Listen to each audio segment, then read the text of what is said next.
say like the strategy has always just been like a hunger to learn, and like as long as you're a hunger to learn, you're going to be able to you can figure it out. Like Google will say, hey, we're coming up on an algorithm update.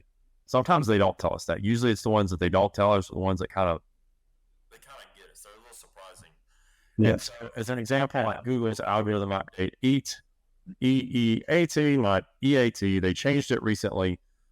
We made a big adjustment when that happened. Like what we did is we restructured everything in the way we do content. We literally said, hey, produce content just for frequency, like just produce content to almost produce it. And it worked and it was good at the time. But Google said, which makes sense. Google said, hey, look, the users aren't valuing that. What they're going to value is that they're going to value good, high quality content.